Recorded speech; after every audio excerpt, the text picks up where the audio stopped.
La representación del espacio en el Renacimiento, la perspectiva. Ya los griegos, durante el periodo helenístico, habían desarrollado un método de perspectiva rudimentario, pero este conocimiento se perdió durante las invasiones y destrucción de la Alta Edad Media. En el siglo VIII después de Cristo, Alhazen o Al-Hazen, un sabio físico y matemático nacido en Basora, Irak, desarrolló las primeras teorías sobre la óptica moderna y construyó la primera cámara oscura, en la cual pudo comprobar los efectos de la perspectiva. Pero fueron varios artistas florentinos a inicios del siglo XV quienes desarrollaron las primeras reglas de la representación en perspectiva, llamada también cónica o lineal, la cual se basaba en principios matemáticos y ópticos precisos para lograr una representación espacial más apegada a la percepción natural del ojo humano. Entre estos artistas destaca Filippo Brunelleschi, a quien se le atribuye la invención de la perspectiva, aunque trabajó sus principios, es decir, los principios de este nuevo arte, con el escultor Donatello y el pintor Masaccio. Se dice que Brunelleschi, alrededor de 1415, aunque probablemente fue antes de esta fecha, se puso a observar el baptisterio de la Catedral de Florencia con dos espejos que estaban perforados en determinado punto.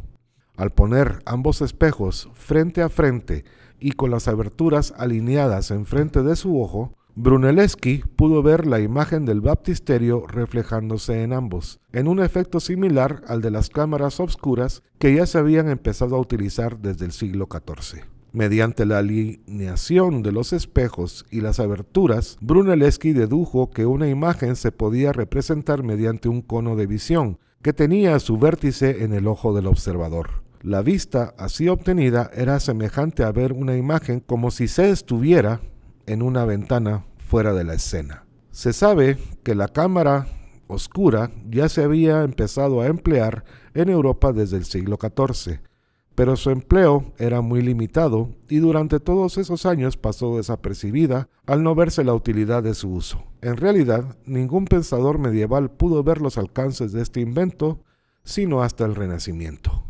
La cámara oscura funciona como el ojo humano o como las cámaras fotográficas. La luz penetra por una pequeña abertura y se proyecta en el plano posterior y paralelo a esta de manera invertida, creándose así una representación aparentemente tridimensional sobre una superficie plana. Brunelleschi, Donatello y Masaccio fijaron las primeras leyes de la representación en perspectiva, que era en sí un método racional, aunque éstas se fueron perfeccionando a lo largo de los años, mediante los aportes de diversos artistas y pensadores como León Bautista Alberti, Piero della Francesca, Leonardo da Vinci o Alberto Durero. La perspectiva lineal renacentista tiene un principio básico, que establece que toda imagen se puede proyectar en el ojo del observador mediante un cono lumínico, también llamado cono de visión, cuyo vértice se encuentra en el ojo del observador. Solo se puede reproducir aquello que está dentro del cono de visión y este cono se puede dividir en múltiples líneas que parten del centro, es decir, del ojo del observador.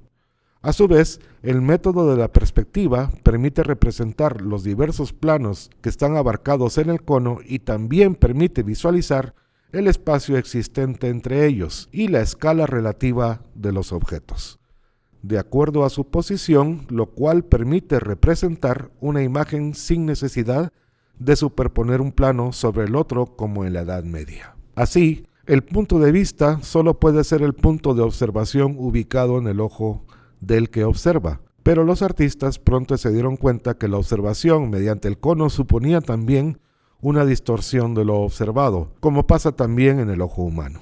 Para corregir este defecto se tuvo que recurrir a la geometría y a forzar todas las líneas verticales dibujándolas rectas y paralelas, lo cual necesariamente hace que la representación perspectiva se falsee. El forzar a las líneas verticales a ser líneas rectas y paralelas quitó naturalidad a la representación perspectiva, pero aún así la imagen representada seguía siendo convincente y apegada a la realidad en gran medida. Al fin se podía representar el espacio aparentando una realidad hasta entonces no conocida, pero la perspectiva también produjo nuevos descubrimientos que potenciaron aún más al arte del Renacimiento. En primer lugar, la utilización de la perspectiva lineal permitió a los arquitectos la posibilidad de representar la totalidad de su creación espacial antes de ser construida. Esto no era nada nuevo, antiguamente se podía hacer también, pero solo a base de maquetas o en base a dibujos más abstractos como elevaciones y plantas. Sin embargo, con la perspectiva se podía tener una imagen mucho más objetiva y tridimensional del edificio que se iría a construir.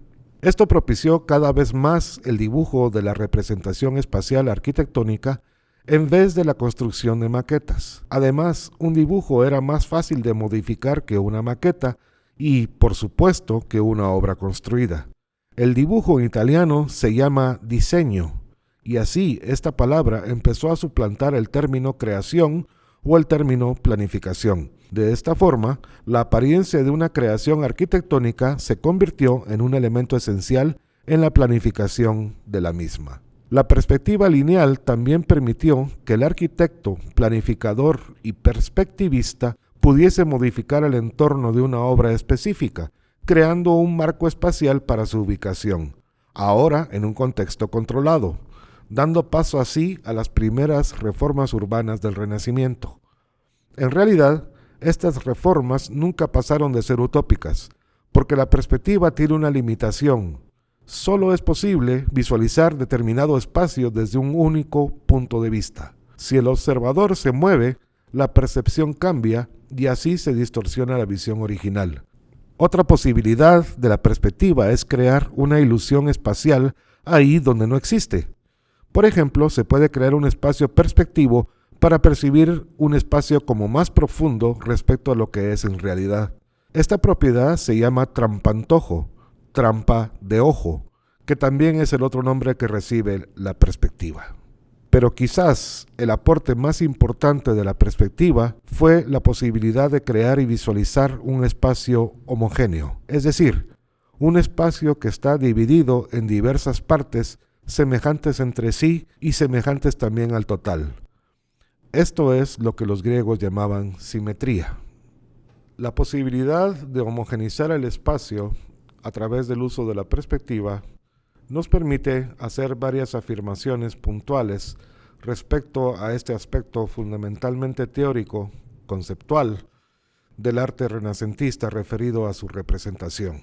En primer lugar, la perspectiva puede representar un orden espacial homogéneo, como hemos visto. En segundo lugar, el espacio homogéneo se deriva del concepto ya utilizado en la antigüedad por los griegos llamado taxis. La taxis es un espacio con medidas iguales e interrelacionadas. Podemos decir también que la taxis más utilizada es la que se basa en cuadrados o su equivalente tridimensional, los cubos. Al utilizar la taxis como orden subyacente de la división espacial, se obtiene un espacio no solo homogéneo, sino también inmutable, es decir, un espacio que no cambia.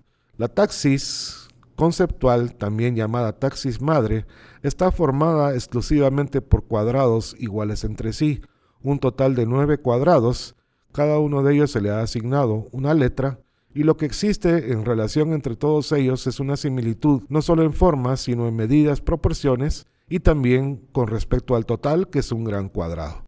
Por otro lado, dentro de la taxis encontramos también una parte inicial, una parte media y una parte final. Es lo que los griegos llamaban la tripartición y que los artistas del Renacimiento comienzan a utilizar de nuevo como aspecto conceptual de la arquitectura y del arte en general. Esta taxis madre, entonces, es de forma cuadrada, pero tiene un equivalente que en forma circular, en un esquema totalmente circular, que es lo que se llama la taxis polar, donde las divisiones constan de radios equivalentes a la taxis madre, solo que aquí partiendo de un centro y dividiendo el círculo en partes semejantes entre sí.